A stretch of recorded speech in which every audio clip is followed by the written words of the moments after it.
We seen yesterday is of loops, right? So we have went ahead and saw a lot of loops, for loop, while loop, do while loop, for in loop, for off loop, and all that. And today we will talk about something called as jump statements. Okay. So what are these jump statements? Jump statements are the loop control statements. Okay. They also control the loop and that change the execution from its normal sequence. What it means is there are certain jump statements which can also influence the loop. Okay. And through that, they control the execution of the loop and also change the execution of the loop.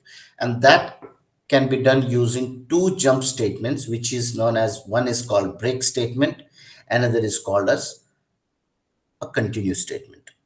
Both are called the jump statements. All right, now let's take one by one and see with an example of how and what they do. The first one is called as a break statement. Okay, so you might have seen in our prior example in the switch that we saw, the switch decision making, where we saw the cases will have executed certain piece of code, and then there will be a break statement which will break that particular switch statement and exit the switch statement. In the same way, break statement breaks out of the loop entirely. You can use it for any kind of loops. All right, and they are used to out of the switch statement as well. That is what we saw. Okay, jump out of the switch statement, we use break. All right, and they can also stop the for loop, for off loop, for in loop before it has looped through all the items. What it means is, let's take this an example. Let's say we are taking a for loop. Okay, for let's say let's consider this. What is this? For let I is equal to 1, I less than or equal to 5, I plus plus. What this will do? This will print hello 5 times. Okay, that is what we saw using the for loop. And how does this for loop only print 5 times? It is because of this second expression, which we call it as a condition. Because of this, the moment the condition is false, it will exit the for loop. What if the same loop I want to exit when I am printing hello 3 times? After 3 times, I need to come out of the loop. And how can I do that? I can do that using a break statement. If I is equal to 4, what I need to do is break. The moment it is break, it will not print. So what this will do, it will enter the loop. Okay, for loop will start. It will check if this condition is there. The moment this condition is met, then it is not going to print anything. It will exit the for loop. So what is happening now? It is only printing it 3 times. Why is this happening? This is happening because of the jump statement called break. What will happen here is I is equal to 1, it will be initiated, and then it will go to this next condition. It will check I is equal to 1, then this condition will fail, so it will never enter the if statement, if block. Then the hello will be printed, which is the first time. Then I plus plus will happen when I will be equal to 2 and 2 is less than or equal to 5, which this condition will become true. The moment this condition will become true, it will enter the for loop and it will check this condition. If 2 is equal to 4, which will be false, so it will never execute break, which means it will enter, it will print hello.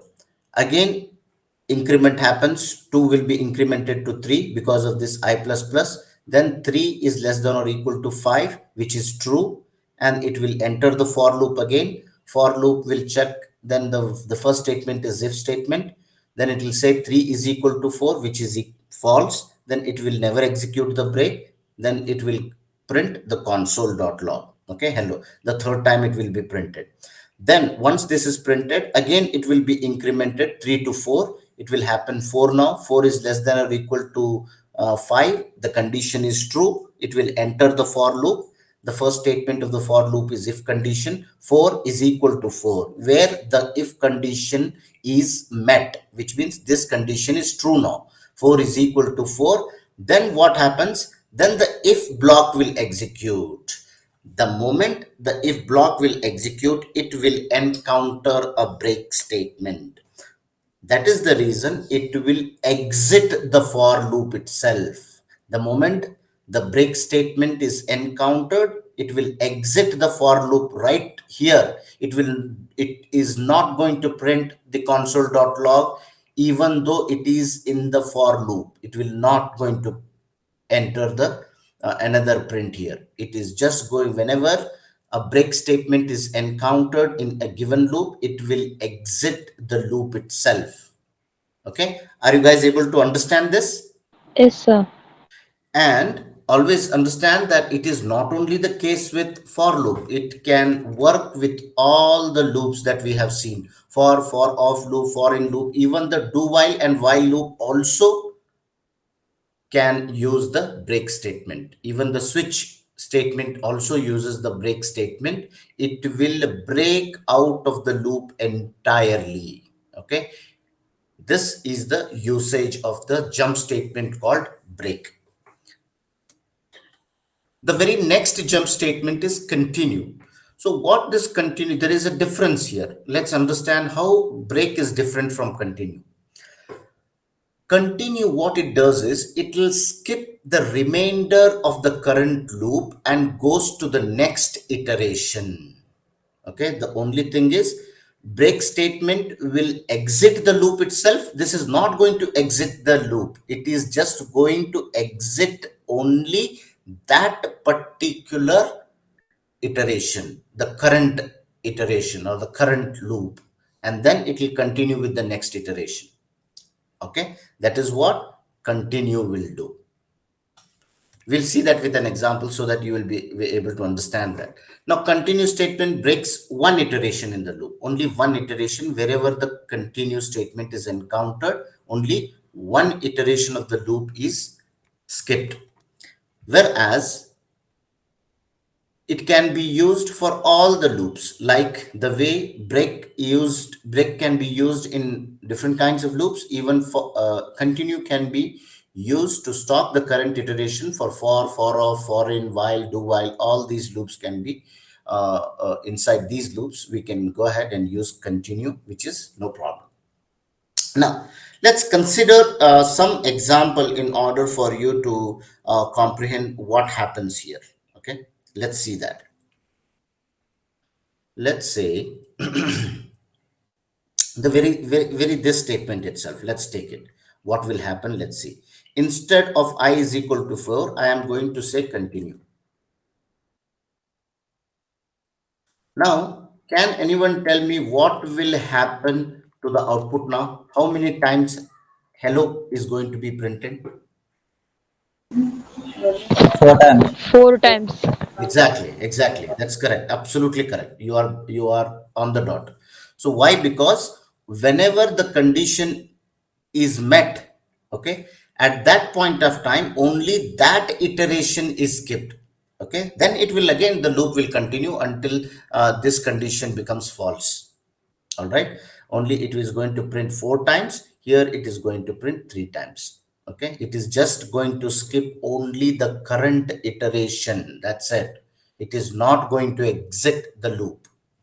All right, that is the a small difference that you need to understand. All right.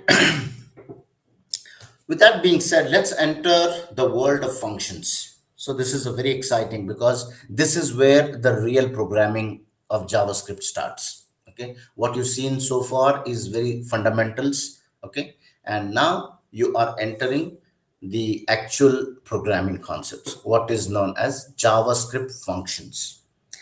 So what are these functions? So functions have got a very niche usage in a programming language. Why do we need functions? Function is needed because you want to make the code reusable and readable. Okay, that is why the functions are needed. Now, what is this function? Function is a block of organized, reusable code that is used to perform a single related action. Okay, so let's understand this statement very clearly. Okay, what it means is a function is a block of code. All right, it is a block of code, which means there are n number of statement, JavaScript statement that goes inside a function. It can be a single statement or it can be n number of statements. Now, one thing what functions does is it will be readable. It is very organized and also reusable of code. So just calling the function or executing the function will do the job of a particular single related action. Like for example, if you want to create a new user for a website, so user enters the name, email ID, and you want to, and the password, you want to register the user. So what you can do is this action will happen for every user that is entering your web page for the first time for the registration. So what you can do at that point in time is just create a single function which might say create user or register user, and that function will contain the piece of code which is related to the single related action, which is registering or creating an account for the user. That's it. And because this will help you in defining reusability and also increase your readability of your code. Okay, that is the main purpose of this function. Now, functions have high degree of readable and reusable code. That is fine.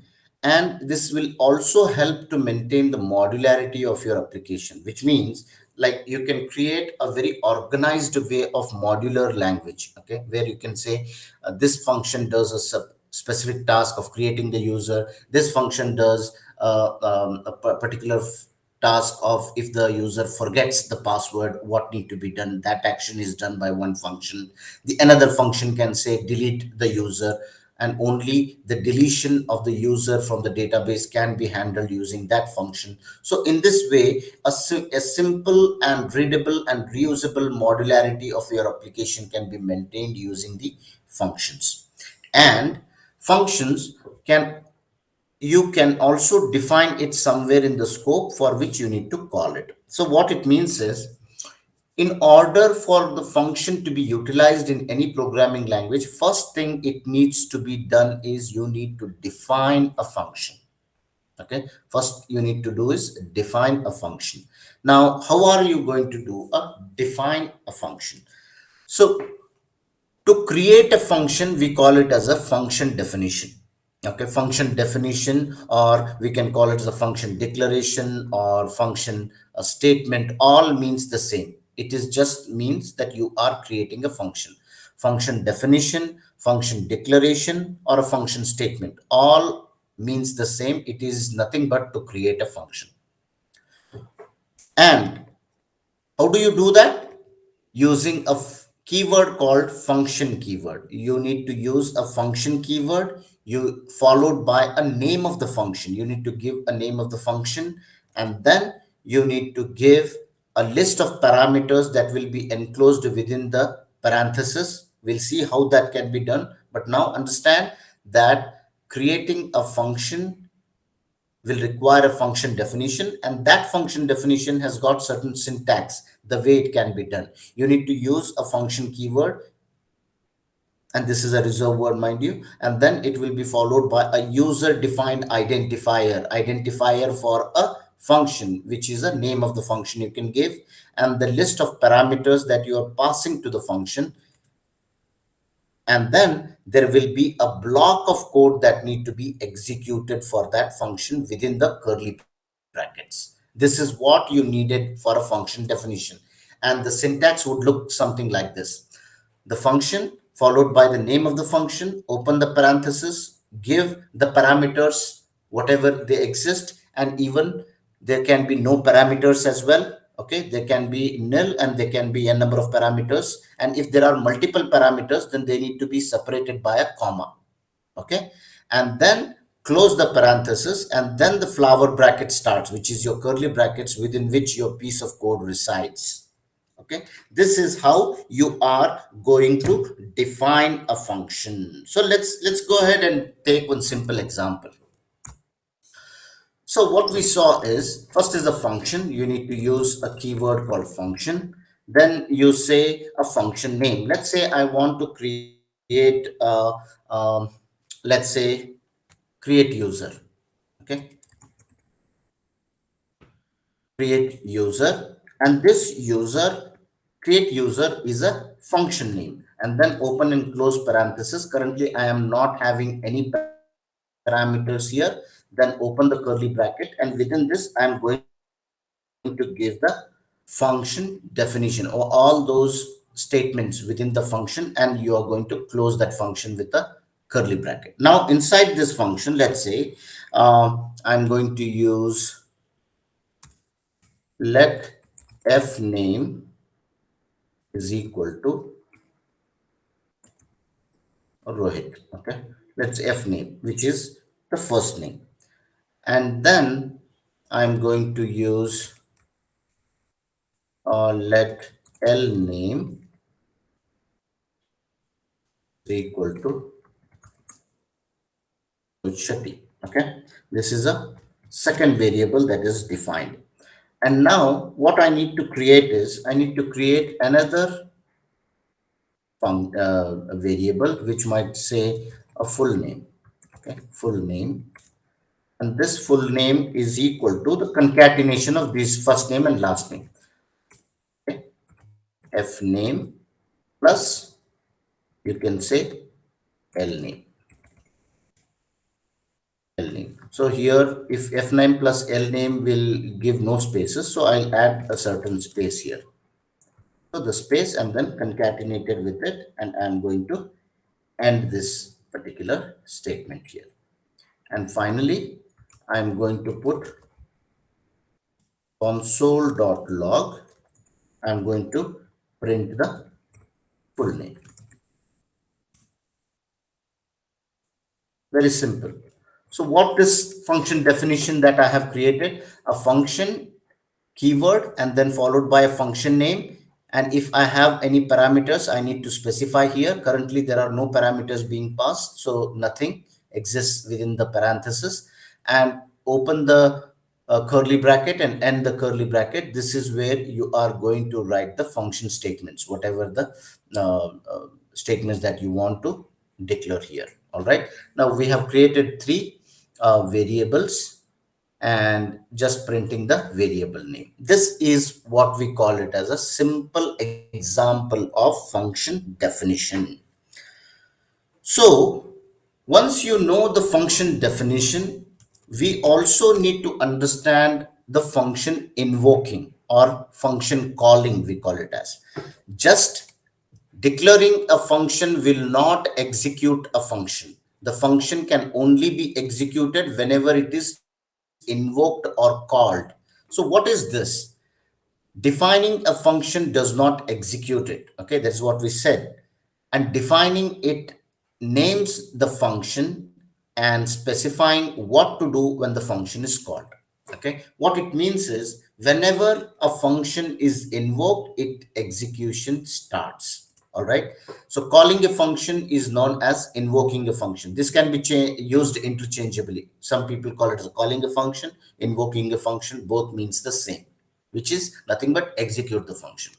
So to call a function, you use a name, which is a function name, followed by the arguments enclosed within the parenthesis, if there are any. Otherwise, you just have a open and close parenthesis. And when a function is called, JavaScript executes the code inside the body of the function. So whatever the code that you have written here, this will be executed the moment you invoke the function. All right. So a function calling itself is called a recursive function. We'll see that recursive function, what it is, in a later stage. But for now, just keep an eye that function calling itself is called a recursive function. We'll see that in detail. But for now, let's understand the syntax. The first name is a function name, open and close parenthesis. Inside that, you are going to pass the arguments. In function definition, we are going to pass the parameters. Here we are going to pass the arguments. We'll see what is the difference between them. But if there are no arguments, just open and close parenthesis. You will have it as a blank. That's it. Okay. Now, with this example, what we need to give is create user. Then I'm going to open and close parenthesis and semicolon. You can end it, or semicolon is an optional. You can go ahead and add it. The moment I hit enter, you will be able to see this particular output. So what it is? Rohit Shetty, which is first name concatenated space and the last name. All right. This is happening because of the function invoking or calling a function. So always remember, just defining a function will not execute it. You always need to call the function.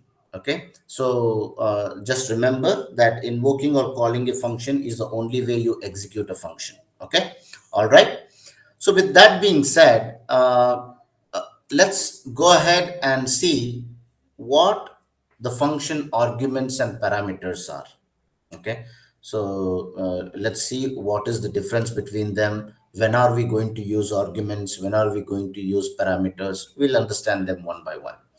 So what you can see here is, guys, the information or the data that can be passed to the function as arguments. Okay, whenever you are invoking a function, you are passing what is called as arguments. Parameter is a variable listed inside the parenthesis in the function definition. Like if you have here, this is where you are going to give the variables, and those are called the parameters in the function definition. So always remember, parameter is always associated with the function definition, whereas argument is always associated with the function calling or function invoking. All right. Arguments is the value that is sent to the function, whereas parameter is a variable listed inside the function definition. That is the difference. So let's understand them with the same example here. So here we have not created any parameters. Let's say we go ahead and create a certain parameter. Okay. For that matter, with the same example, I'm not going to change the example. Let's say same example function. Let's say create user. Okay. Inside the open and close parenthesis, I am going to give the f name comma l name. Okay. F name comma l name, these are the parameters, because this is where I am defining the function. All right. And then open the curly brackets, and here what I'm going to do is I'm just going to create let full name is equal to, I'm going to add this particular piece of code. That's it. This piece of code, and then print this log. All right. Now, so understand this, guys, what is happening here. I am not going to pass any parameters in the first definition that I have created, but here in this definition, what I have done, I have created two parameters: first name, f name, and l name. These parameters are local to this function. Okay, so I can use this inside the function, and that is the reason let full name is equal to f name plus l name, and then I'm printing the full name. But when I am invoking or calling a function, I need to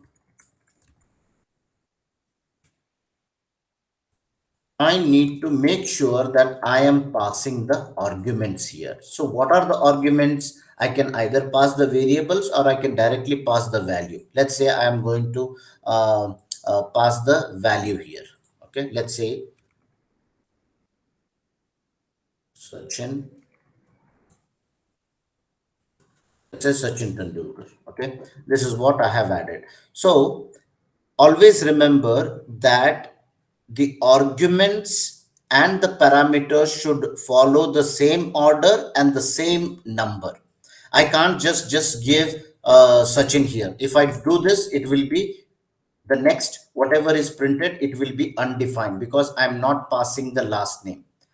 Okay, so and if I don't give anything here, the output will be undefined because my parameters are receiving nothing. All right, so I need to pass the right arguments, okay, and in the right order. Let's say I want to add,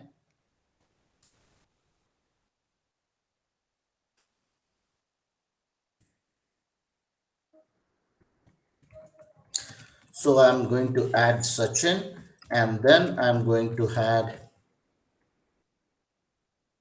Tendulkar. Now, if I add this, that is the reason you are going to get the output called Sachin Tendulkar, which is taking these parameters. F1 will take a value Sachin, L name will take the value Tendulkar, and then they will be concatenated and full name will be printed. All right. Now, if I change the order, okay, if I change the order, then again that is a blunder as well. Okay, if I change the order, last name I am giving it as a first, and then this one, then the same thing. Your first name will capture Tendulkar, your second name or last name will be holding the value Sachin, which is actually incorrect. Okay, so always remember, whenever you are using arguments and parameters, a function must be called with the correct number of arguments, which means if your function expects two arguments, you have to call the function with two arguments, not more, not less. That is when you will be executing the function correctly.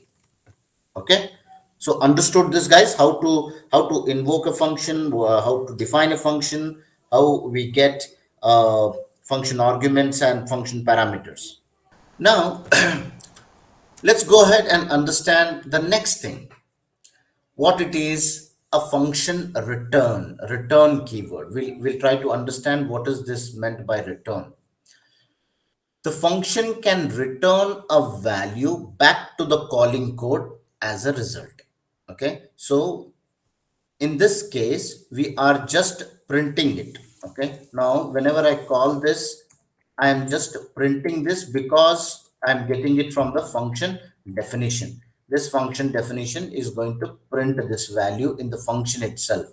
The returning function, which is, if I go ahead and say this one, and if I assign it to some value, let function return is equal to, and if I see function return, it is holding undefined. It is not getting any value returned from the function. Now let's understand the return statement. So what it does, function can return a value back to the calling function. And how does that do? It will be using a key, can be any place in the function. It can have, and it can be placed in anywhere within the function. And the moment the return keyword is encountered, the function will exit at that point in time. Okay, when the execution reaches the return statement, function stops and the value is returned to the calling code. All right, so make sure you use the return at the right place. And even a function can have multiple return statements, and that can be done using if else statements. And if there is some value, you return some value, and else if you are returning some other value. Okay, in either case it will be executed only once, but there is a way that you can add multiple return statements in a function. What you need to understand, the key point here is, the return statement, whenever that execution reaches that return statement, the function stops, which means the function will return the value and exit the function execution. And the value is returned, whatever the return is holding, it will return. All right. And then it is possible to use return without a value as well. So what it means is, the moment you need not have the value that is returned, you can just say return statement, which is nothing but exit immediately. You need to exit the loop, exit the function. So let's see that with an example here. So in our previous definition, this is what we thought of as we defined the function taking two parameters and we are using this. Instead of printing it here, I am going to say return the full name, because that is what the syntax is, return and the value. Okay. Now I am saying return followed by the full name, which means this full name will be returned back to the function invocation. Like for example, let's say I'm going to call the same thing. What I'm going to say, I'm invoking the function. Function is what? Create user Sachin and Tendulkar. Now this will be returning me this value. It is not printing, mind you. It is not printing to the log. It is returning me. How can we say that? If you assign a certain variable to it, like the way I have done here, let function return is equal to whatever is returned from the function invocation. I'm assigning that value to the function FUNC and if I see what value it holds, it is now holding the value Sachin Tendulkar. Earlier we saw that if the return statement did not exist, then the this particular variable was holding the value undefined. Now it is holding the value Sachin Tendulkar. This is because this function invocation is getting the value returned from this function. This value, which is full name, is returned by this function, and that is being captured by this variable. Now, another thing what I want to show you is, let's I'm adding a function. Maybe I'll say add number. Okay, I'm going to add a number, and this is going to be like let num1 is equal to 12 and num2 is equal to 13. Okay, and then let's say sum total, sum total is equal to num1 plus num2. All right, just adding two numbers. All right, nothing fancy about it. And now what I'm trying to do here is I'll print two things here. Console.log, I'm going to say num1, and console.log, I'm going to say num2. And finally, I'm going to use a return here.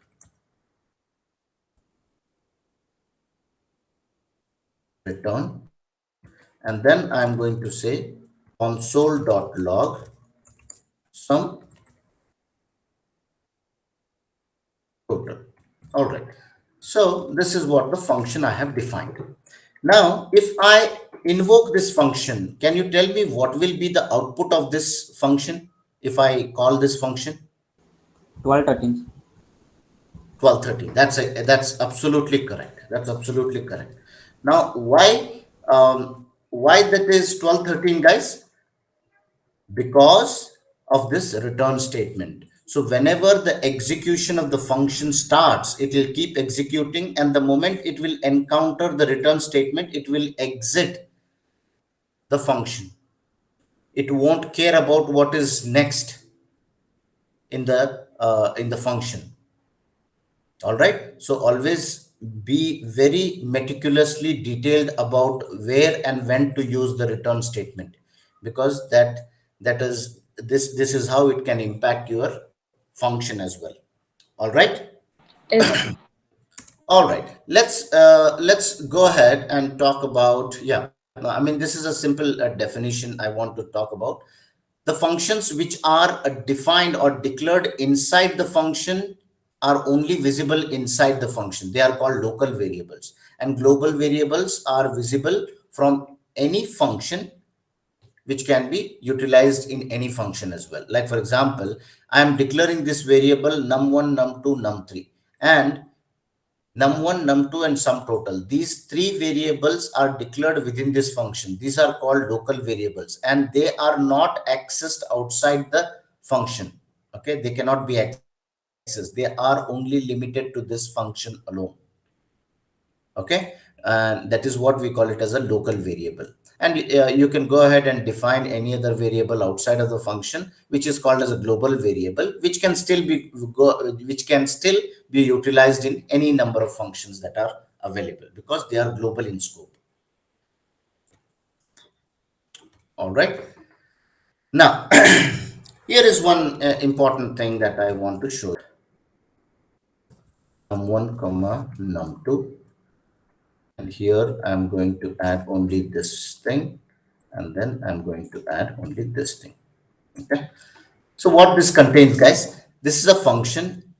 Add num1 and num2 are the two parameters, and let sum total is equal to num1 plus num2, and this is how the function will be. Okay, if I enter, it's fine. And now what I can do, add num, I can go ahead and pass 12 comma 30, and that will give me 25 because 12 is an argument and 13 is an argument. 12 is stored in num1, 13 is stored in num2, and they will sum it up and return and print the output at a sum total. That is a simple add number function.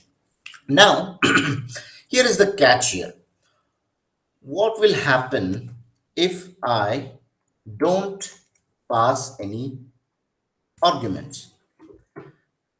If I don't pass any argument, it is going to return me nan, which is not a number because undefined, both are holding the value undefined. The sum of them will be nan, which is not a number. Suppose if the user does not pass an argument, we want the function to take a default value. That is what we call it as default parameters. What we can do is, in the function definition, num is equal to 1 and num2 is equal to 1. This is what I have given them as a defaulting of parameters, which means if the user or the program does not pass any parameters, any arguments to the function, and if it executes, it is still going to take these default values, which is 1 plus 1 is going to give me the value of 2. Okay, and if I go ahead and pass only one value, okay, only one value, then the other value, the num1 will take the value of 12 in this case, and num2 I'm not passing the argument. For this reason, it is taking the default value of 1. That is the reason 12 plus 1 is equal to 13, and that is why you are seeing this output as 13. Okay, so are you guys able to understand how you need to default an argument using this? Parameter is equal to give the value, default value. Parameter is equal to give the default value. If your function invoking or function calling does not pass any arguments, then the default value will be selected and will be processed further for your output delivery. Okay, makes sense how to do a defaulting of the parameters, default parameters. If we call a function without an argument, it uses the default value. That is what we saw. All right. Defaulting parameter values will create a function that can be called with fewer arguments than it is defined to allow. So that is what we saw. Without any arguments also you can call because it will take the default value. With less number of arguments you can pass because the other one which is not been given will take the default value. We were talking about an important concept here called recursions. Okay, recursion is what we already seen, that recursion is a function that calls itself.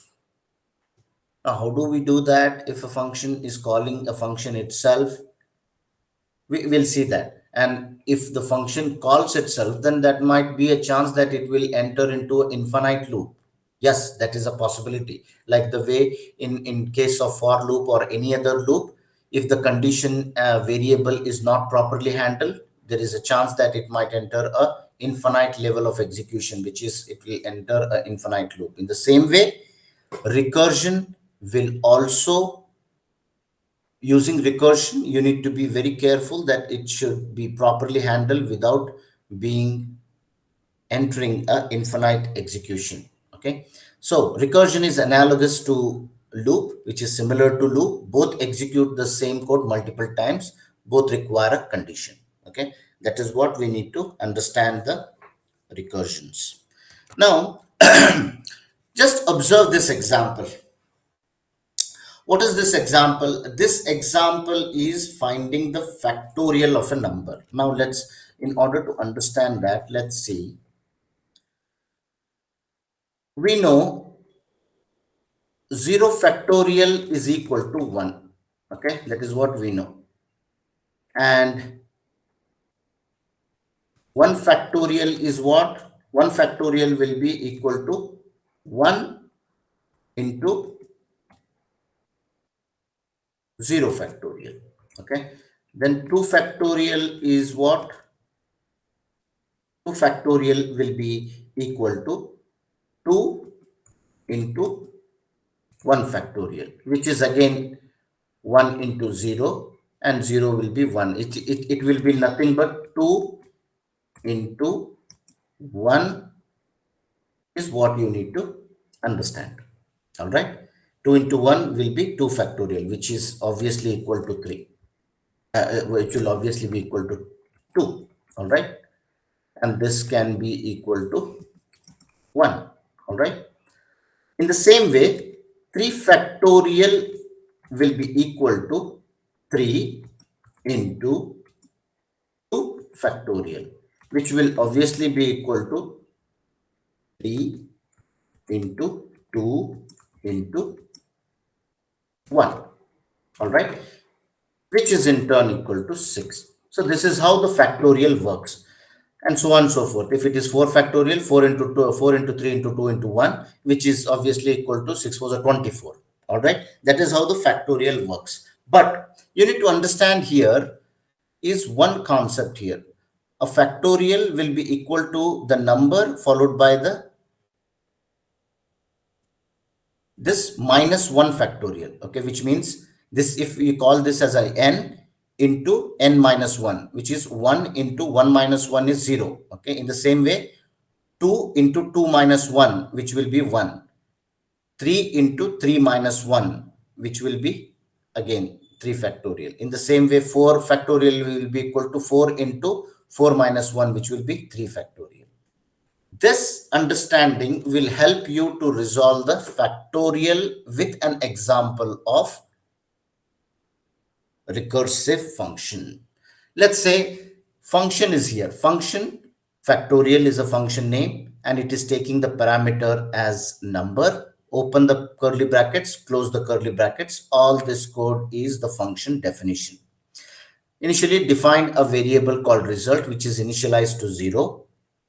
If number is equal to 1, then return 1, because the factorial of 1 is 1. That is the reason we are returning 1.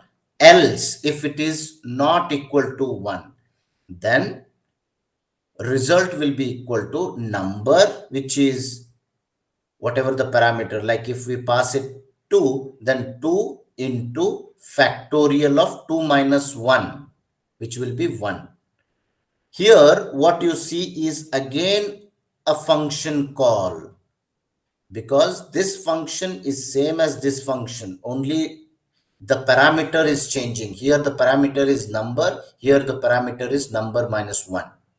So what you observe here is a function within a function. This function is residing inside this function. All right. So this is what we call it as recursion. Why this is happening? N into factorial n minus 1. This is because of this. If you give the value 2, 2 into 2 minus 1 factorial. Again, this is still a factorial. That is the reason we are calling the factorial back again. And this is a very good example in order to show you the recursive function, where function can call the same function inside it. Are you guys able to follow the recursion? I know the recursion is not that simple and straightforward, but the catch here you need to understand is the main function is getting called again within the function itself. All right, the original invoking of this function will start here, because let random num is equal to 5, so random number is assigned, and that random number you are calling the function here. Factorial 5 will be called, invoked, and that factorial 5, the moment it is invoked, the execution will start here, and it will enter the function, and it will execute. If it will come here, because 5 is not equal to 1, it will come into the else part of the if condition. Then 5 into factorial 5 minus 1, which is 4. Again, this will be called, then this will be factorial 4. Factorial 4 will be resolved. And again, factorial 3 will be there. Then 3 will be resolved, 2 will be resolved, and then that will be multiplied into the resultant, and you are returning the result, which is obviously 120. Okay, factorial 5 is 120. Okay.